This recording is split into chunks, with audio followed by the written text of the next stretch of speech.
we could possibly see the final game between Team Empire and 4CL. Obviously, if you guys are just joining us, Empire up the series 2-1, and this is game 4 coming your way. And this time we're actually doing the draft. We're switching things up. Nice. Are we in the lobby? We are not in the lobby. No, we are in the lobby. Yeah, okay. yeah, we're good. We're good. We're ready to start, but you guys were kind of fervently discussing the last pick. Yeah, Disrupt. I think less about. I mean, we talked about how it doesn't partner with the Darkseer to pressure the lane, but more than anything, I feel like if you were going to pick a support, like to just go to the safe lane there, because Dazzle was mostly, Saxia was helping out mid and even TP to the off lane was... He TP a lot to save people. Yeah. Saxia's play was really good, but I feel EGM, not that his play was bad, the hero didn't do anything that game. Like, you needed maybe another support that would actually provide some damage or something. Maybe there was only one other support left that could help, that could lane with the Darkseer, which is the Bounty, but they don't play it. Yeah. Well, no, even Undying they could. Oh, Undying, yeah. But even a safe lane support like a Lina, I feel like would have done more than a Disruptor maybe. If you can, Lina with an Axe could have done more than Disruptor with Axe. But the thing, Undying plus Darkseer doesn't form like you don't see that. Or you could go a completely different direction and pick a support that maybe not so good at killing anti-mage in the laning phase. Go something like Shadow Shaman, you know? Just thinking that. Yeah, it gives you a Hex in the mid game, gives you push. How many times where they were pushing on the mid lane where they can't push fast enough and they had to back up, and because anti-mage was riding up top. So the other hero that could have been really good, but no one plays Visage. Visage and Shadow Shaman to me are kind of similar niche. I actually like Visage more because it gives them much more late game presence. I think Shaman gives you late game presence too, but I don't know. It does, but I feel the birds are just much better in terms of it's much more damage. Much more damage.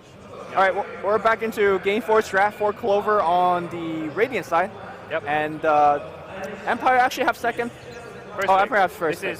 This is right. They're just trading first pick, and both teams are choosing Radiant. So. So Tiny gets taken out here. So Empire, they could deny pick the Darkseer. Are we starting to we were waiting for the deny pick, but they didn't do it last game. Yeah, it seems like they prefer the Tusk. Bane. Bane. Oh, that's Bane. Okay. We forgot about Bane. But they won't get Bane Tiny, so I guess 4CL unlikely to pick Tusk with Darkseer. They're more likely to get Gyrocopter with one of the two. Oh, Nightstalker Darkseer? Oh, no Darkseer. Not even Darkseer. There's no way. Good Darkseer game. I'm surprised they don't pick it from again. Yeah, there's no way it's going to make it through second phase span, I think. Do you run Tusk and Nightstalker as dual supports? That sounds quite weak, though. Because that's the only way to pick Darkseer with this route. I don't think so. One of those two are the call. I think the Nightstalker definitely has a higher chance to be the call on Bamboo. Here's the thing, though. They run essentially 2 offlane heroes every game, right? So you're saying like safe lane Nightstalker, offlane Darkseer? But they don't do Tusk offlane. They do Tusk support only for this team. Sure. So I think the Nightstalker has to be a core, and that's where I feel this opener actually like reveals a lot of your kind of. Normally you pick a Nightstalker early because it can be support off lane, but at the same time, Team Empire's been banning the Nightstalker second phase every single game. I feel like so. Yeah. Maybe they feel like they need this hero to win. So. All right. Well, but in terms of combination, I would prefer Nightstalker Darkseer. The combination Nightstalker and Tusk compared to Nightstalker Darkseer. But right now, we'll see whether Empire actually starts, to pick the Darkseer for themselves, because if you look at their offlane position, Nightstalker and Tusk are gone, and I think Darkseer is one of Funnick's staple heroes when he was in Na'Vi. It's one of the heroes that he's really, really good at, and it's an offlaner that can allow him to make a lot of individual plays in a laning phase. It's something that I feel that it suits him as a player. All right, Empire's going to go back for the gyro. Avosa's been, more or less doing what he does. Yeah. I mean, it's pretty much all carries in this tournament have been playing a lot of Gyrocopter. None poorly, all either really consistent and some maybe slightly better than others, but they banned Darkseer anyways. Most of his gyro games I feel in this event are really, really stable. Most of it. Yeah. Most of his games are what? Are really stable. Like he plays very safe, and I mean it's not something you see from Provos a lot. He's used to be that very aggressive player, but it seems like he's found a balance in this team. We've seen it on all heroes. Like I feel like throughout the tournament he's had a very consistent showing. Like he hasn't made any of those big dives that maybe traditionally he's known for. I mean, even in the last game where AM picks up a Basher, when I think all of us were thinking, oh, he's going to go hard here to just be ultra safe. He got the butterfly first when we were saying BKB. Right. So he still has his own flair in the heroes, but he's making it work, and that's what it matters the most. So for Clover is going to go for a Rubik, and again, when a Rubik gets drafted, we always ask is like, is this a good Rubik game? It could be just a denied pick, but generally against Bane, Rubik should do pretty well. You can cancel the grip, steal grip fairly easily. Well, as long as there's no heroes, like I feel Rubik sucks when there's a hero like Night Stalker running at you and silence you, and a hero that can kill you very, very easily. Like from offlane position, I think Night Stalkers and Tusk, these are the few heroes that can kill Rubik easily. Sure, if those sure. heroes are not on the enemy team, right now in the current meta, I think Rubik picks usually would be okay if there's very good spells to steal. Wind Ranger at your Ooh, service. looks like we're gonna see that PJ Wind Ranger. Incoming Slada. No, I'm surprised they didn't actually go for the Slada. If they It's not like wanted- Wind Ranger is unplayable without the slaughter. True. But yeah, sure, having a slaughter would definitely help. I would agree with that. So Empire see this, is there any kind of mid-set stand out as far as what they want against this kind of a draft? I like Invoker versus Night Stalker. This feels like an Invoker game. Like Invoker, there are two things that Invoker will do. It will deplete the mana pool of the Tusk and Night Stalker, that's number one. And it could also be a mid hero that can avoid the Tusk ganks early. So I feel Invoker could be a mid hero that's safe for Empire, and it's really good versus what 4 Clovers have. I feel Beastmaster the hero we like. I mean, we talked about Beastmaster, Tiny, like heroes that picked a lot early on, and that's something we haven't seen at all really today. The Tiny this game getting banned, but Beastmaster, common pick in the offlane, has yet to see any play in this BO5. Sure, I would just land pick Huskar. Oh, with Gyro though? I mean, it's win. Oh, you could mid Husker. Yeah, mid Huskar. Oh, Alchemist. Oh, this is That's new. different. It's not what I expected. They are prepared to. Resolution out. They are prepared to play a much more greedy game though. So right now, I actually think their offlaner, the Can't best take too offlaner much that will fit for them would be Undying.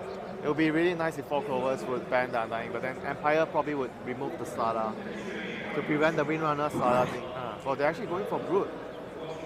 Wait, so you like Undying simply for the fact that he makes up for Alchemist's weak early game? Yeah. Late game, there's a possibility of Axe passing through. And you defend your stacks very well with Tombstone. That's one of the reason why when you see VG, when they open their drafts with Alchemist, it's always with Undying.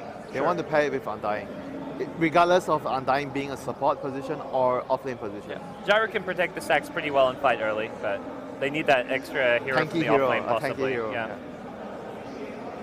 I mean, for us, Slada seems like Slada for one. I mean, it could have also fit for Empire perhaps, but So 4 Clovers needs a Batrider? Nikwa hero. Don't Oh, they no. want? Don't they want a Nice Nikwa Stalker hero? could be the Nikwa hero. it could be Niku's hero. I feel like it's normally Bamboo's hero, but if they, You know, we saw a lot of Ursa winning. yeah, there's just been a Ursa's trendy good pick versus lately. Alchemist. Very good against Alchemist. Very good against Gyro too, because you could ultimate his spells and just face tank it and just go on him. Yep. It does feel like they could do with another source of damage. Yeah. Like picking a Batrider here, I feel like they're just too all in on the Wind Ranger. But that's how they play.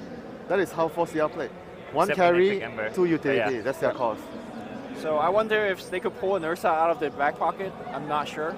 Yeah, but Ursa gets countered by Dazzle and Bane. That's the only other thing. You that say I'm that worried though. about. I think that game we saw there was also a Dazzle. He didn't care at all. He was just Slug. running in and killing people. Wait, So- who's playing the Slug? Nico Slug, Nikwa probably. Slark. He's Does he the. play Slug? Yeah, Nikwa plays I Slark. mean, we asked that about Ember. He had an okay game. He's gonna have to play Slug if 4CL win a game No, 5. he has to. He's gonna have to play Slark. Like play Slark. Yeah. This game is on him. This hero, Oh no, it's on Pycat. this hero can also fit the Undying role. You can charge over to defend the stacks, but not as easy. So PJ Slug, something different. Oh, PJ Real Slug. fast, I want a quick prediction of this game before I send it to Gasters. Empire win. 4 Clovers. All right, I'm going with Empire as well. 3-1 Empire. Let's see what the caster think. Let's send it to Mike Loris as well as Grandis V. This phase, it's going to be a little bit interesting. Slark being played by Pycat. Can they apply enough pressure? Last pick, Spirit Breaker for the Team Empire side. Just got to create that space, man. I think one bad thing for Empire, one not ideal thing for Empire is the fact that their Aghanim Scepter upgrades kind of suck. Dazzle's is pretty good. Everyone else's, I wouldn't go out of my way to I don't know. get Global Calldown. You're a big fan of Global Calldown? Well, not Global Calldown, but maybe Bane's Aghanim Scepter could be interesting. I don't know. Yeah, that's clearly probably better. bullshitting That's clearly better than the Global Calldown, for sure. But yeah, I haven't seen that. It's definitely Dazzle, Spirit Breaker, anyone else in that order. But either way, here we go. It's going to be game 3. 4 Clovers need to win with this draft. It seems kind of risky to pull out this, I guess we could say, Pocket Slark, Pocket Wind Ranger, at least on these heroes, or on these players rather, in this what could be the last game, but either way, they're going to send Bambo into the front. He's the Night Stalker, he has boots first, a very big signal of aggression. Bambo's angry. Salt. Nikwa is going to be playing the Wind Ranger, got Pycat on the Slark, EGM's Rubik, Saxa's Tusk, and we might be in for a little bit of a brawl, so introductions may have to wait. This is going to go into a Bane, into Acid Spray, potentially, but no, they're going to hope that the Alchemist is already skilled at Greevil's Greed and try to abuse that fact, but it looks like everyone on Empire, they see 4 Clovers incoming, and they will not be able to pressure the Alchemist enough to level something other than Greevil's Greed. Ideally, they would have loved to grab both those bounty runes, but I don't think that's going to happen.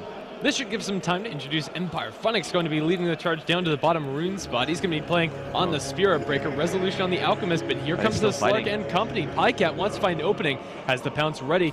Can't really go on to Funnick. That will Nightmare up Saxa. Pouncing forward on Resolution. Is he going to snag it? No, Alchemist is going to be able to secure that last hit. Pycat running down towards the south, and he also will be able to retreat. Just getting that Alchemist bounty rune is going to be very important. Resolution will be playing in that hero. Low high dance on the Bane. No fear on the Dazzle, and last but certainly not least, a boast on the Gyrocopter. Even though we have our reservations about the Slark, there definitely is a timing window for apply the pressure to the Alchemist, but usually that's about 12, 13 minutes into the game. Once you get that Shadow Blade, that Slark really wants to start getting aggressive. And by that time, you might already have that Radiance up for Resolution if he gets a good enough lane situation. But as the game progresses later, Alchemist is staying in the middle of the fight very long, and Slark does like that quite a bit, just being able to stack up those essence stacks, and 1v1, if they're on even amounts of farm, Slark can still do quite a lot of work. Bambo is going to take a full-on Rocket Barrage. It hurts a lot, but it won't be lethal damage, although Bambo trying to retreat through the trees. That's not going to happen. He's going to have to chow down on another Tango in order to get out to freedom, and he will do just that. We have seen when Alchemist is picked up, which nowadays is fairly infrequently, if they go for a little bit more of a battle-oriented build, mix in a Medallion rather early, get a couple of extra points in Unstable Concoction, more than one, just for stun value. Maybe Resolution's going to feel pressure enough to go for that, but I don't really think that's the case. It is going to be up to Pycat to get as much as he can out of this bottom lane. As far as killing off Funnick, it's going to be so hard because Spirit Breaker is fat as hell, and Slark doesn't really do that much until he gets more levels. But once Pycat gets that item, then they have a chance. EGM also needs to not die to Funnick right now. Fade Bolt will drastically reduce his damage, and Pycat's still chasing forward. Pounce is available. He is wishing so badly that he was level 2 right now, because then they could actually maybe kill Funnick, but not going to happen, at least not yet. Oh yeah, Pycat got so many attacks off onto Funnick, either going for the Dark Pack for a little bit of extra burst, or just going for the Essence Shift, which I think probably would have gotten him the kill, but Pounce forward, charging in, can he get this kill? Looking for the bash, Funnick can't quite find it, Snowball in from the left-hand side, that's going to be first blood, drawn by Pycat Slark. That's ideal, perfect scenario for 4 Clovers. Not only do they kill the off-lane Spirit Breaker, who was having a really good time, they managed to get the last hit with Pycat somehow, even though there's a snowball there. I don't really know how that worked out, but either way, mission success. Saxa as a Tusk is not really the best hero to be babysitting the Wind Ranger. We are seeing not the Bane, instead it's going to be No Fear's Dazzle helping out this Alchemist in these 1v1 scenario. The Wind Ranger doesn't really have that much to fear. As far as heroes to go up against Alchemist, Wind Ranger with her range. Bouncing bottom again, Funnick, trading blows. They have a telekinesis. He can't charge out of here for 2 seconds. Even if he does, they have to disable to lift him up and bring him down a second time. No. Rubik this time is going to strike. This is exactly what 4 Clovers need. They need to be winning their lanes. I did not expect them to be winning their lanes through 2 consecutive kills on Funnick, but hey, whatever works, right? This is a full-on tri-lane for right now, but since these supports are getting these kills, you know, rolling into Resolution with a Tusk and a Rubik usually isn't going to be the scariest thing in the world, but it's an Alchemist we're talking here. It is very possible that we see that enough to get a kill, and now Bambo up towards top lane is going to take a snooze, woken up by Rockets. That's the worst way to be waking up. The dive, not going to quite be enough as the tower now switching aggro to Aloha Dance. Fly Cannon will get the kill. Well done by Host, playing the rebound game. Yeah, and we've seen that so many times where he's able to just shoot those shots over the tower, bounce it back over to the offlaners and be able to get those successful dives. Very comfortable on the Gyrocopter, knows the limits of his damage output, is able to successfully adjust. Even though the Alchemist is slightly behind when it comes to last hits against the Wind Ranger, Resolution has gotten 2 bounty runes this game already, so he's very convincingly at the top of the net worth. However, Resolution is going to go for more of a defensive build. He's going to pick up those treads for a little bit more HP. All right, I like the adjustment. You don't have to go, you know, full offensive or, you know, full greed style. Just make a couple half measures here and there, and he does have, I guess at this point, 2 bounty runes already claimed.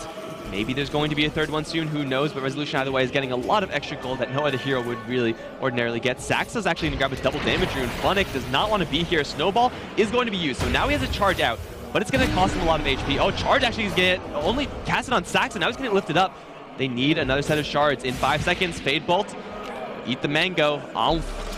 No, Power Shot through is going to snipe him though. Threading the needle. Yeah, 360 no scope. Spirit Breaker going to fall.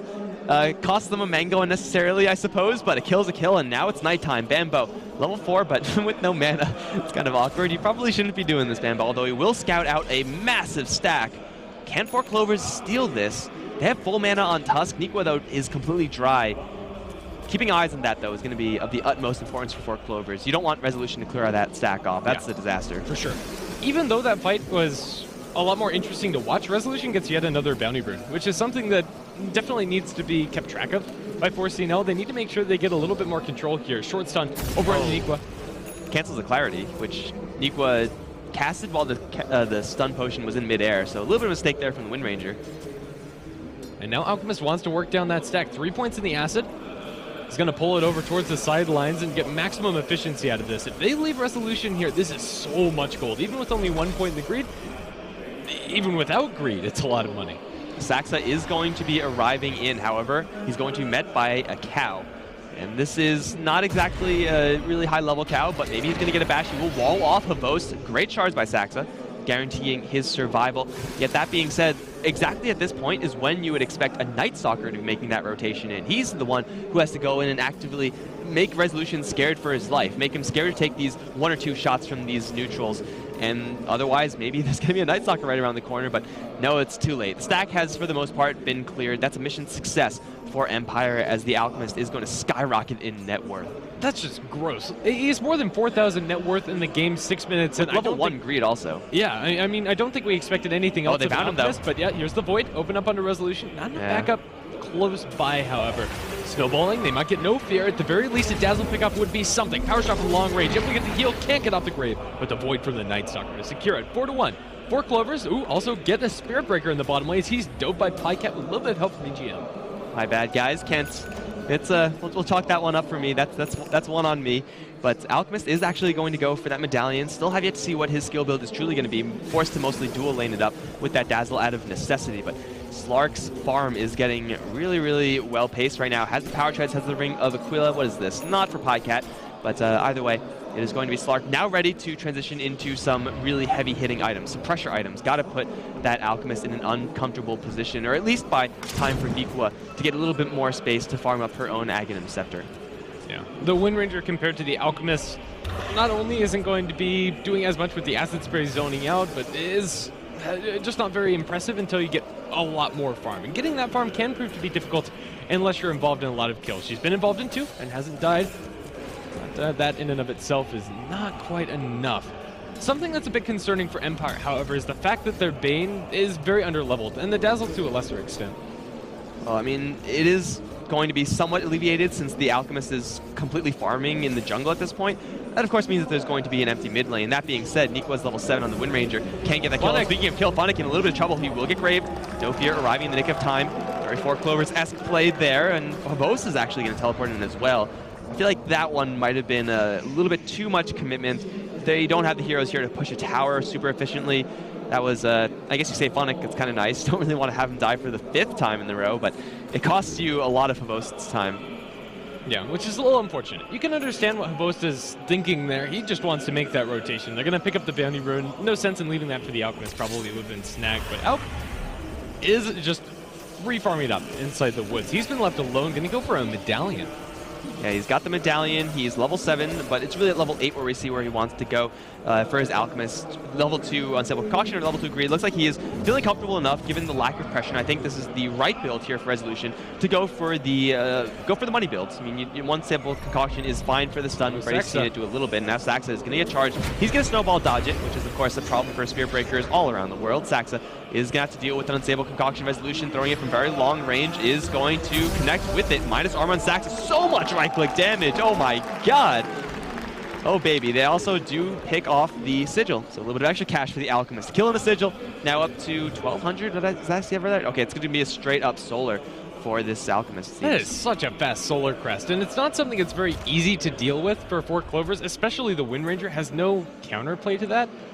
It's going to be really hard, and even the Slark to a lesser extent. Neither of these heroes want to be building MKB at this point, at the very least, and it's going to have a lot of effectiveness for a whiles to come. 4 Clover's nuke damage just isn't quite enough to straight up kill Resolution. Even if he is low, will probably survive throughout the fights for a long time. Resolution's going to be a pain in the ass. Verbose is getting quite a bit of farm as well. The problem arises in Empire's other heroes. Again, you mentioned the Bane is very underleveled. He's level 5 right now. The Dazzle has nothing for net worth. So over the past course of these games, we've seen a lot of big items on these support heroes, and it seems like this game is going to be the exception to that rule. Everyone is going to be working with, boots, wand, your really, really small items, but Empire also have Funnick joining that pool of heroes as well, and for an offlane Spirit Breaker to be joining that pool, it's not exactly ideal, whereas for Bambo, he's not super far ahead or anything like that, but at least he hasn't died, and at least he hasn't died 4 times at that, so Night Stalker, second nighttime phase is going to come around soon, and that's really where 4 Clovers are going to at least try to apply some pressure and dislodge maybe not the Alchemist, but if not the Alchemist, then everyone but the Alchemist. Another bounty rune for Alk, up to a casual 1,200 gold after just finishing up that Sword Crest. Yeah, I don't really have great words to describe this. It's gross. There's not much you can do about this Alk if you haven't killed him before. Really? LeBalanced chemical man. LeBalanced gold making man. Oh, you just, got a money-making machine. Easy game in the form of acid. I'm sure that violates, like, the Geneva Convention or something, but pretty sure they don't give a shit about that here. We gotta invoke the Geneva Convention to nerf Alchemist's farming rate, but this is where Alchemist has to be in order to be at all successful.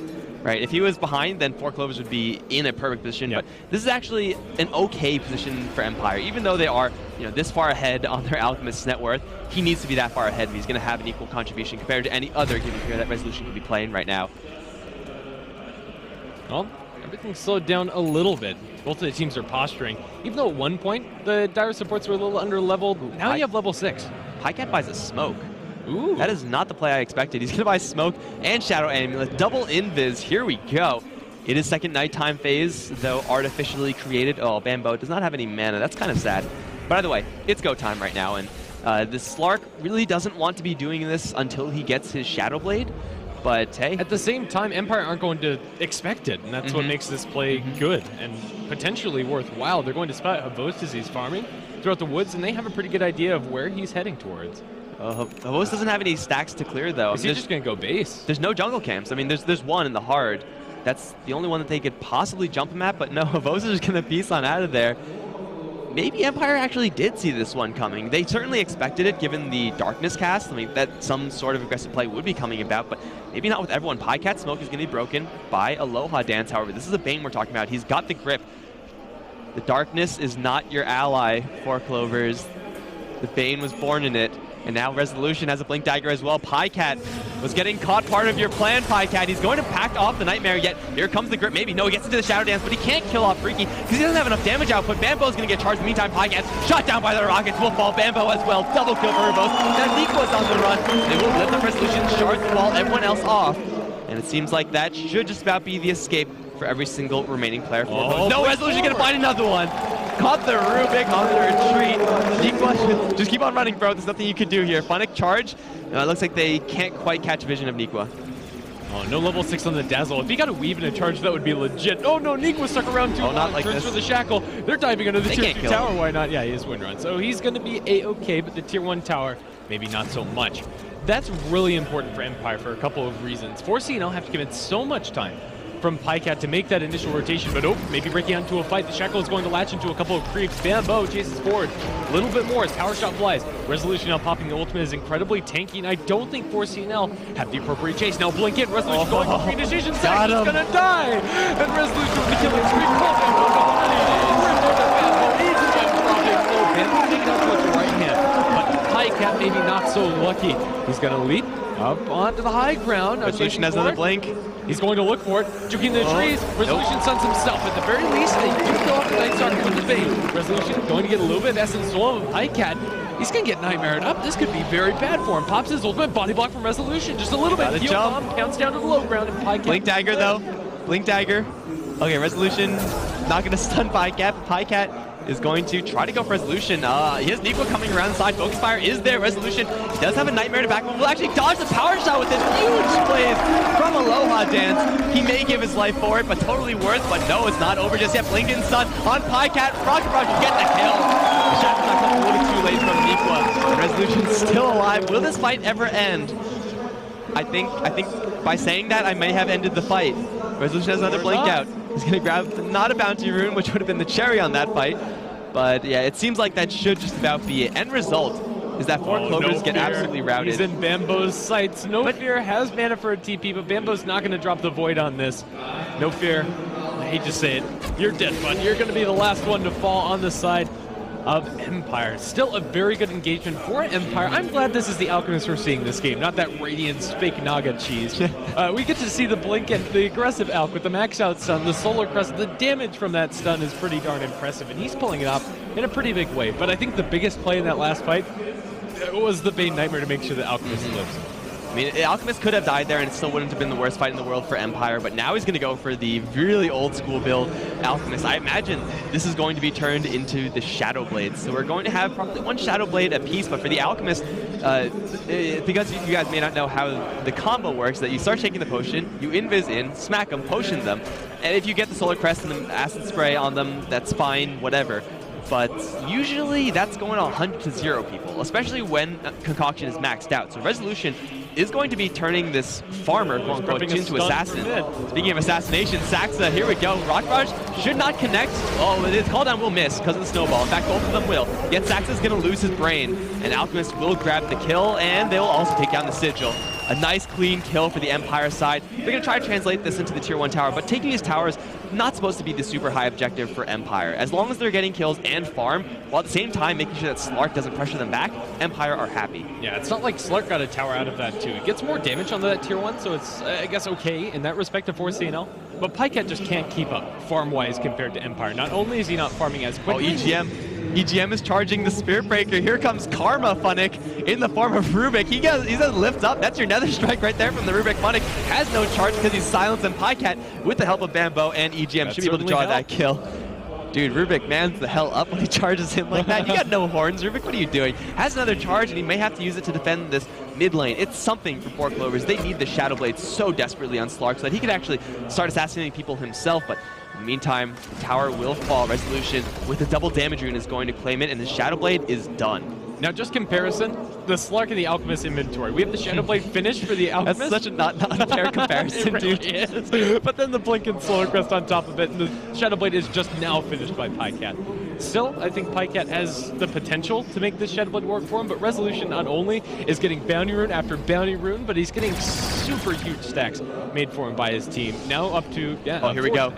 The Assassin is incoming. Resolution is unfortunately going to stun himself. That's not how the combo is supposed to go, guys, but there's always next time. Funnick, in the meantime, he's trying to drive away the Four Clovers heroes. He is not going to charge in. In fact, doesn't even have charge, so probably nothing going to happen right now. Slow and steady for Empire. Wants in. He's going to see Funnick. He's just going to charge away, though, right? Like, oh no, unless he gets charged first. Funnick's going to get pounced in. The chase is not on. I'm kind of disappointed we didn't get to see that. Boo, coward Rubik. But Funnick is going to get himself out of there either way. And now Empire, they're going to clear off a pretty big stack. They have the Solar Crest, they have maxed out Acid Spray. They can probably think about trying to go for Roshan at this point. Maybe. I think they're going to play things maybe a little bit safer. Oh, no. Who knows? They're just going straight into the Roshan pit. Why not? Oh, but Funnick is charged. Here comes the Spirit Breaker, guys. Choo-choo. That animation is so good. Oh, but they lose the vision, so they can't recharge in, and no one was in position anyway. Yeah, that's a pretty decent steal for Rubik. At least it's not freaking empowering haste. That sucks. But either way, between all the minus armor, they're going to clear out Roshan, grab another bounty rune on Alchemist, because that seems fair. And now it seems like it's bottom lane where they want to go. Not onto PyCat necessarily. They're going to force him out, but they want this tower. And I don't think Four Clovers are in a position to actually get any trades, especially if they lose the Night Stalker here. Here comes the Bane. Night Stalker. Night is not your ally. Oh, he's going to turn around, though. Maybe Bane is overcommitted. The Knight's not your ally, Bane. Havos going to be a Shackle to Tree, and they'll lose Aloha Dance immediately. Now Havos, he's all alone, though he does have the Aegis. He's going to get a little bit of help from Funnick. Another strike on EGM. Not going to happen because of the silence from Bambo. Perfectly timed, but Havos is still alive right now, and PyCat can't get him because of the shards. The shards from the Tusk deny PyCat the kill. In fact, he's completely stuck. He'll die as Hevos gets a free kill. Oh, Saxa, those are not the shards. Unfortunately, that was not the play. Now Hevos, he still has control of the Aegis, but that was a Slark with literally nowhere to go. Saxa throughout this tournament's been playing very well in the Tusk, but just that one shards makes Everyone gets one, so man. difficult. Everyone gets one. I'm not sure if they get one, though, because this tier 2 tower is falling very quickly. Resolution, that's like an assault cuirass. Okay, that's disgusting how much farm he's actually sitting on Jesus. You just can't compete with it. And even if you take away Alchemist's net worth, the Gyrocopter's still sitting pretty and is going to be working towards his magic immunity next. The items are flowing for Empire. The same can't be said for 4CNL. As this Shadow Blade, it's just not going to be enough for the Slark. The pick is not working out for them. Slark wants to be finding kills to supplement his farm, else he just falls behind. Dark Pact allows you to get a couple of jungle creeps here and there, but it doesn't compare to Acid Spray. It doesn't compare to Gyrocopter. Speaking of Gyro, it's going to be spotted out by Bambo. Or who's going to spot out who right now? Hevos doesn't give a damn. He has Aegis, and he has a Dazzle right behind him. He knows that there's very few situations where Hevos is actually going to die right now. And it seems like for Clovers, it's time to get into the split push game, at least as much as they can. Tier 1 mid lane already very weak, so it looks like that one should be very easily claimed. Nikwa is going to grab an Aghanim Scepter off of this one, but here comes the huge stun combo. They're going to snowball right back in onto Resolution, but there's no true side here. Nikwa is going to hit with the charge. Another strike not going to come out just yet as Funnick does get lifted up into the air. He is silenced as well. Funnick will fall. Courier might also fall. Yes, PyCat going to pick that one off. That was holding so much cash. Now they're on Genovia, but the call down is there. Hevos going to drive everyone else away as Resolution going to charge up yet another stun. This time going towards Nikwa. No win run there. She got chopped down, and as will the Rubik. Bambo off to the side will just book it. And it looks like he may survive, he may not, but at this point, that Courier loss, though it was holding a hell of a lot of items, it's not really going to matter because they kill off the Wind Ranger. That was the Assault Cuirass recipe, Mithril Hammer for the Gyrocopter, and a completed Vlad's for somebody. Probably Funnick Spirit Breaker. Oh, well, Slark is going to be stalking Resolution. Oh, he misses. You really want to pick this fight. He misses the first hit, and they don't. Do they have True Sight? No, Bambo. No, someone has True Sight. Okay, yeah, there's a gem on PyCat. That's a huge kill. Wicked 6 free being ended by PyCat. Now 2,600 gold. That's Solar Crest in a nutshell right there. Slark just trying to land that first hit with the Shadow Blade, and he misses. So Slark is apparently drunk or something. But either way, Alchemist down, and because Alchemist is worth so much net worth, the Slark is going to get that much more from it. That is also going to coincidentally be the same time where Wind Ranger gets her Aghanim Scepter. If they can keep doing that a couple times, for Clovers, they're right back into it. But I don't know, killing off the Alchemist is no easy feat, especially once he has the Plate Mail and or the Chain Mail from his AC in his inventory.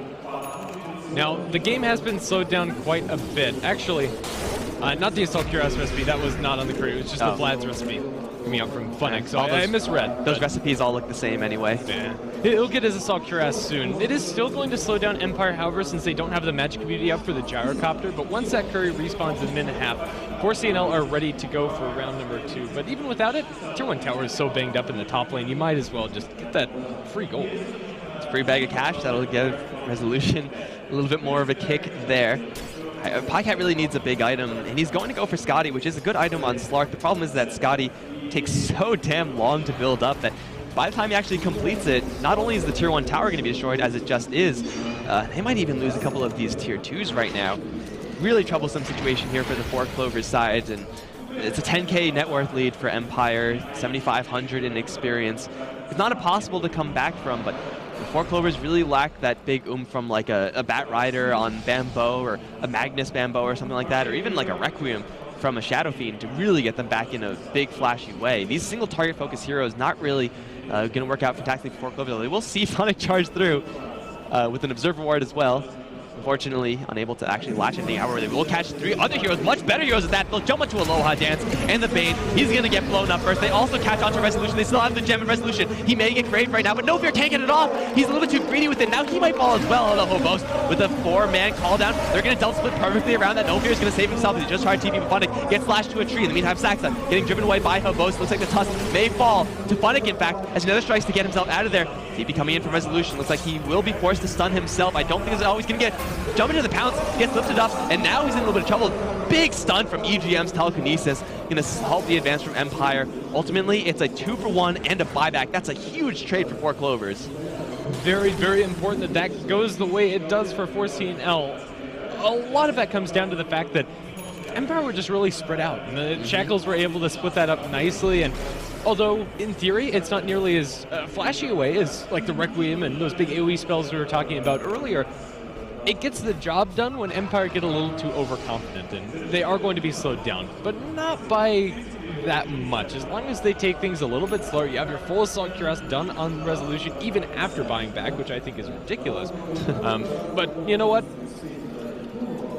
4C now is showing signs of life. That's going to help out your Slark get towards his Eye of Scotty, has almost enough money for the 2 ultimate orbs, and your Wind Ranger also has about 2,000 gold. Maybe this game Nikwa could pick up something like a Blink Dagger just to make those shackles in that last fight more reliable in the future. I would imagine that's the next item for Nikwa. He is probably going to get it by the time the next fight rolls around.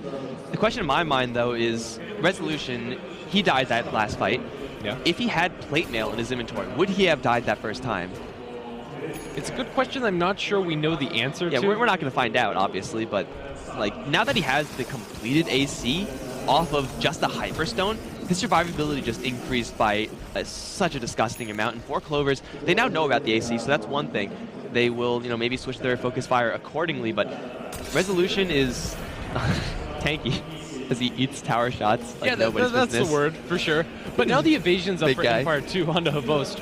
It's going to be really hard for 4CNL to be able to get the damage, and I think the biggest X factor going into answer your question about the plate mail tankiness of the Alchemist is whether or not he gets lucky with the misses coming out from the Solar Crest. If the Wind Ranger misses too many shots, or if Pycat misses too many shots, they probably just don't have the damage, which is very unfortunate for them.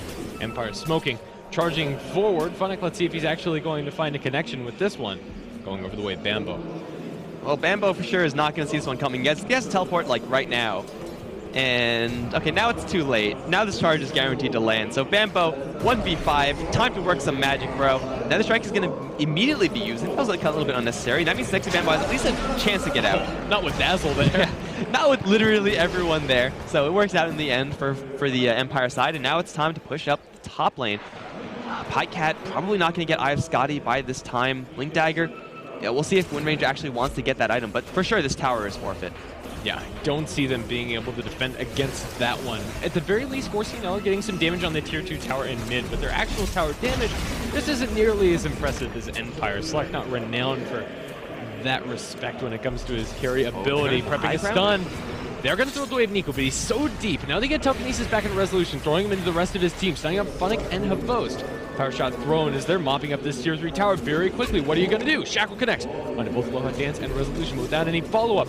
Not going to mean very much, if anything. Glyph is going to be popped, but Resolution is taking this like a boss with the armor from the Plaids, from the AC. Oh, Acid Spray stolen by EGM, though. That's a big one. Just to kill that does help out a lot. Pycat also has a DD rune. Unfortunately, it's not a surprise, and he loses a little bit of it from the Enfeeble. In fact, a lot of it. That maxed out Enfeeble? Okay, well, Bane's level 11, it turns out. Suddenly, Pycat doing normal damage. Stupid double damage rune, always lying. But yeah, I'm kind of surprised that Empire actually went for that in the first place when you can just sit back and wait for another Roshan, which they should know is going to be respawning at any second. You might as well get that double life before you make that play. But Pycat's on the hunt, actually. He's going to look for the Bane, going to look for Resolution. He's going to miss his first shot again. He doesn't have the jump, so he sees Resolution perfectly. The shard's going to wall off everyone else. The cooldown is still going to be committed here. Resolution taking a little bit of damage, but he's going to regenerate quite a bit of it back. He's going to stun himself. Minus armor on the deck. Nikwa has a free shackle angle. He's going to lash Resolution to a tree, but going up the hill, a little bit too risky. Shards, though, going to catch Havost as well this time. It's going to be shots fired either way. Funnick is going to dive in deep for Bambo. Yeah, Resolution unfortunately doesn't have vision. Why don't these teams have vision? And he will end up stunning himself. Also has no chemical rage. If 4 Clovers want to fight, now's the time to do it. Oh, EGM get hit with another strike. We'll get brain sapped away. That's one hero down. Empire, they are going to run to Pycat. No detection on the floor. He's going to isolate No Fear, and the Dazzle might be in a little bit of trouble here. He has the Grave, however, and now the rest of the team is there, charging forward onto Pycat. He has no ultimate for a while. We'll be able to purge off that stun coming out from the charge. Dazzle is going to escape. Funnick looking for the TP out after the Void is going to succeed, canceling the TP after they give up pursuit. Slark is around the sidelines, but 4CNL are way too spread out. The tier 2 tower has since fallen, and now Empire are going to go again onto this tier 3 tower, which is already super banged up from the previous push. It is darkness this time, however, so it's going to be a lot more difficult. Where shackles don't land, it's going to be hard. Oh, Pycat's going to jump in, wants to assassinate No Fear one more time. Grave will again come out as Havost. Just going to drive everyone back with that flat cannon. Pycat has already used his ultimate, now taking full-on rock barrage damage, stunned up as well. Pycat will just get crushed by the missiles, and they're going to catch EGM as both. The Nightmare Helper Snowball is going to bring him to safety. No, that's not safety, that's danger. EGM, run away, bro. He's going to drop, even with the shackle shot coming up from Nico. Pycat forced to buy back. He's going to jump into most, but this is Hero as evasion. The Solar Crest ends the down. Pycat going to drop again to the grip. Solar Crest is up, but that's on to Nico. Didn't quite catch up to him. EGM Saxa can do a little bit of poking and prodding. Shadow Wave, not what you want right now. EGM as the Raxes. 30 minutes are going to be dropped. Force Punch onto Funnick right now, but they'll actually grab Rubik with Black Cannon shots. Okay. GG well played. Pycat calls it. And Empire are going to win it all. Congratulations, Empire. That's $125,000 US for them. That is a very impressive prize pool for them to be playing. And 4 players on Leprechaun, not to take anything away from them. They did really well in the group stage. And getting this far is great for them. Going away with 65,000 is definitely nothing to scoff at. But Empire, it feels like they have 4 clovers left, or 4 clovers and a Leprechaun's number, excuse me, as they've been able to win every single matchup against them in recent memory. Yeah, they got the reads off, and 4 clovers, they did not want to play Empire with the express reason that's stated by Joe, their manager. They just never win against Empire. It seems like maybe a self-fulfilling prophecy right now. Empire are going to claim it 3-1. I just want to say that's the result I predicted. I don't know. Just saying, guys. Just saying. Empire are going to claim it. We had questions as to whether or not Funnick and Havos would be able to fit in well, but I think especially Havos, he's proven that, man, this is full Havos mode, especially that anti-mage game. That was a pleasure to watch Empire throughout the tournament, seeing them move through and advance throughout the finals. It's been a lot of fun, and thanks for joining us here on the Game Show Global Esports Cup.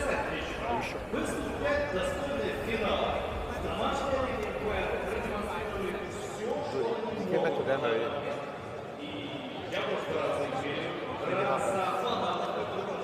Welcome back to DreamHack Moscow as we are officially done with the tournament. Empire takes the series 3-1. I'm Luminous, joined by my expert panelists, Gods, as well as Winter.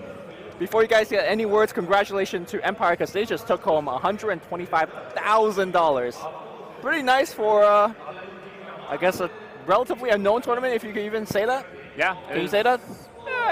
It's as far as prize pool goes, no. As far as some of the teams and like the final roster here, yeah, like a lot of people were like, oh, this is happening. A lot of prize money, some decent teams, some good Dota, and end result, Empire. It felt like it was a bit of a shaky start game 1, but they pulled through once they got rolling. 4CL fell apart. Winter, how much regret do those 3? I thought you were gonna ask me how much regret does Silent have for ditching. I was gonna say how much regret does the 3 Chinese teams have for ditching? Because they could have came, right? IG newbie. Okay, they could have came. I wonder if, like, you know, they didn't get the visas. You know, or not. Visas is always, you know, a big problem for Chinese teams. So I don't know, but it's hard to say though. I feel like Empire, they put up a good show. Yeah. Some games they didn't draft so well, but I think overall their play has been consistent and they got better. That was the key thing. They got progressively better since the group stage. So I don't think they practiced with Havos. They didn't. Yeah. They didn't practice with Havos. This was their practice with This Havos. is their practice, basically. Especially with majors coming up, so. I mean, there is still a bit of inconsistency here. For example, this game, Havos played very well, but Funnick was nowhere to be seen because of his early game aggression did not work out for him. I mean, he did okay. He did his job. Like Speed Breaker, you run in, you charge. Dude, he had headdress like 20 minutes in. Yeah, you're not supposed to get too many items. You're supposed to tank. No, I get that. That's fair. But my point stands is that Empire, moving forward, if they're keeping with this roster, obviously these are 2 standards. Dude, Havos in Empire jersey, that looks weird. That does look weird. I'm expecting him in yellow. He hasn't been wearing Empire jersey until, like, I think this is the first day he's worn an Empire jersey. He worn it for the pictures. He's always in yellow. Yes, he's always in yellow. That is a weird sight. And a sight we're going to have to get used to. Is it official? Do we know? For the, yeah, he's on their roster on the major side, so yes. Okay. And Funnick? Yes. Yep. You Empire have to turn over a new leaf sometimes to move forward. Okay, so my point stands. Moving forward, this team roster, needs to get more consistent. I think that's the most important thing. Drafting is one big thing. Strategy-wise. I think the support generally plays well, but for example, in that game 2, or game 1, where the 2 supports was not the right pick. Like, it didn't do anything. Rubik Dazzle. Rubik Dazzle, yeah. So consistent drafting, consistent plays, and we expect them to be one of the top 8 teams in the world. Empire? Empire. Still really, it's very far-fetched. Like, it's possible. So many teams are so strong now, and anyone can beat anyone. It takes a lot to say that, you know, unless they prove themselves. I mean, this is a big event still, but the stronger teams are not here. So if they win the event with the stronger teams, yes, I would say that they're Okay. top 8 team. If they reach their full potential, they're like a top 5, top 6 team in the world. But there's a lot of teams you could say that about. There's probably like somewhere like between 10 and 15 teams you say that about. Like, if everything clicks, they could be one of the best. What about 4CL? Came second place here, third place in Dream League. I don't think I could say the same. I don't think they have that. Like, Oh no, not top 8 team, but just what are the chances moving forward? overall, good showing. They got second place. Let's not take anything away from that. I think some great individual play from various players. Pycat and Sasuke, to me, the two most impressive on I the thought team. Nikwa played at least the last 2 games amazingly. Yeah, he was solid. The Darkseer, very farmed.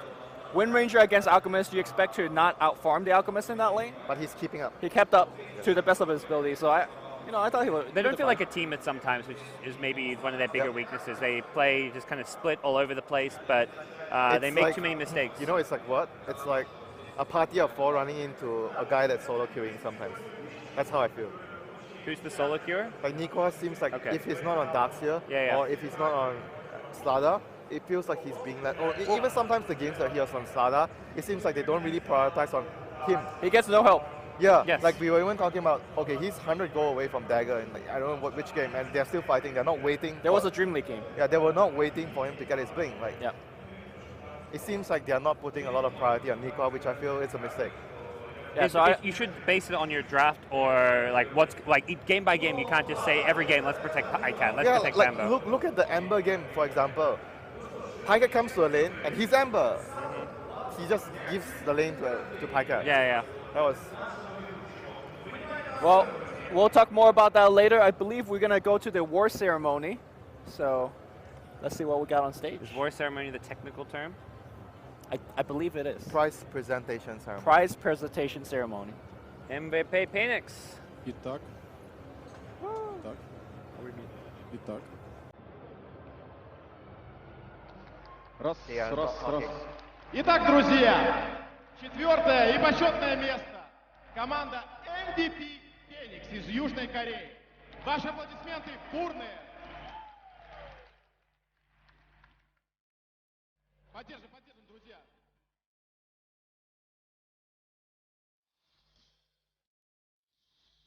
Отлично, поздравляем команду MVP Феникс. Чек, 4-е место. Ребята старались, немного не получилось. И провожаем ребят опять же под бурные аплодисменты.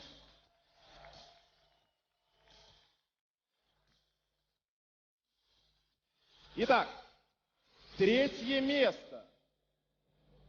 Кто бы вы думали? Вегас Квадро.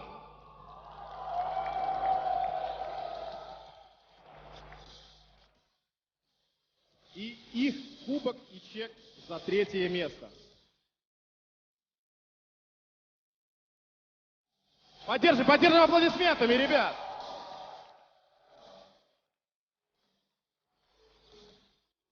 Возможно, немного не то, что ребята хотели, но тем не менее, поздравляем. Почетное 3-е место. Спасибо, ребят. Провожаем, ребят, под бурные аплодисменты.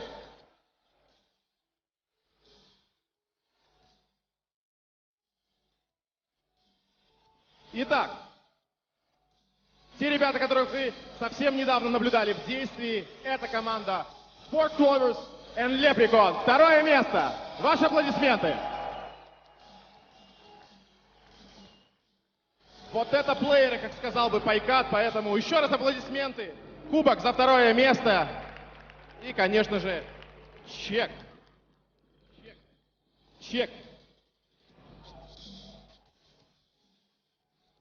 Отлично. Поздравляем, ребят. Еще раз ваши аплодисменты.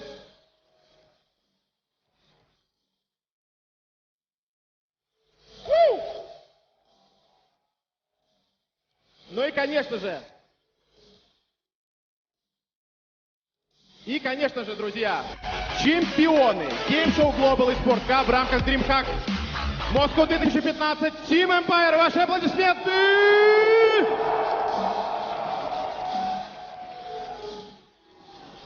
Громче! И, конечно же, приз за 1-е место $125 тысяч. И, конечно же, кубок. И ваши аплодисменты чемпионам. Почему так тихо?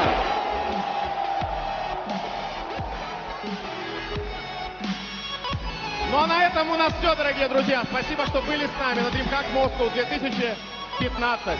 Увидимся. Ваши аплодисменты!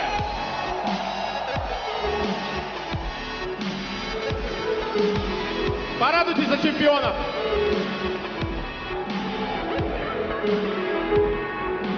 Ура, ура, ура, ура! Ну, громче! Окончание, концовочка, друзья!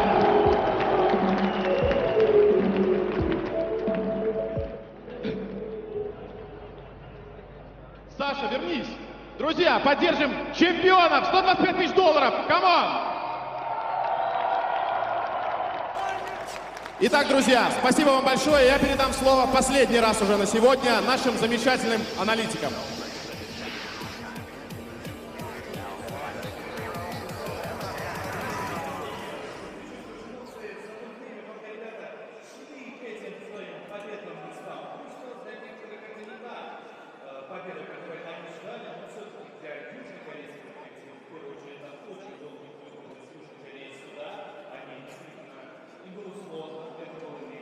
Just for the individual play, but like you have to play around as a team, so it's hard for like multiple reasons.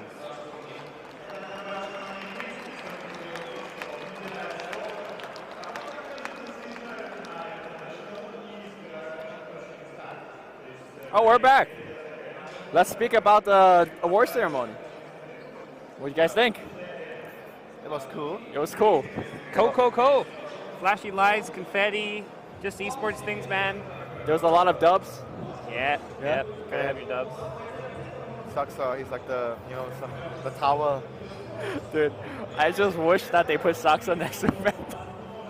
But I guess, to be fair, anybody standing next to Saksa would feel very short, so. It's still just so weird for me seeing Havasa in Empire jersey. It's like the end of an era, not having him in the Navi jersey. A new beginning, my friend. A new beginning. It's hard to call that yet, because like with how rosters can be volatile, I want to believe this is like his new home, but you don't know for sure yet. I believe. Okay. I'll believe it if he's still in the Empire roster for the next 6-month stretch, because it's just a 3-month stretch. He will. Okay, he will, I believe. Thank you. Emperor Chan. I'm now a believer. Team Empire. TI6 champions, should I believe in that? Far-fetched. Far-fetched. Didn't say not possible though. Yep. I mean, like I said, they haven't done enough to prove themselves. This is a good start, but they need to, like, do well in the majors. Oh, Havas, changing jerseys already. Dude, he's like, I'm done with this Empire stuff. Where's the close-up? for the fans, of course. For the fans out there. For science. All right, that's gonna do it here. I do want to give a big shout out to our casters. Well, not we are the casters, but the 3 main casters. Yeah. Grandis V, Rage, as well as Mike Loris did an excellent job. Hell of a day doing the final day coverage. We got the easy job. We just sat here on the couch watching the game. Give them your support. I got the difficult job to sit beside you, dude. Yeah. That was the difficult job. Really? Come on. I think the hardest job is accepting my shots. Not everybody could do that, so. Gods, any concluding words for the tournament? No more Minglies. No more Minglies. All right. I think that's a good time. What? I've lost All right. Good time as any to shut down the stream. Oh, no, we have to fill 1 minute. What are we doing at the after party tonight? Being responsible. You're being responsible. I'm being responsible. I'm being lazy. You're being lazy. So that means you're going to go but sit there and do nothing. And I'll wait for something to happen. But I won't initiate something to happen. I will get a golden girl for you. For him. What? Golden girl for him. Yeah. No, for you. What about you? What about me? Yeah, what are you going to do at the after party? I'm being promiscuous Paka. The wingman. Final shout out to all of the sponsors that made this tournament possible, as well as all the organizers, the production, the staff. And anybody the pubs we played. Huh? The pubs we played. The pubs we played, that definitely helped. Anybody I need to thank before I forget? Thank you guys for watching. Our dad. Our dad. Hefla. Yeah, Hefla made us nice and comfortable, apart when we were freezing cold. But he also made us wait 30 minutes outside in the cold for a bus. So we're going to end with some more shots fired. Yeah. All right, that's going to do it here for Global Esports Cup. I had a lot of fun. Hope you guys have fun watching it at home as well. For everybody here, this is Luminous signing off. Good night, guys. Bye-bye.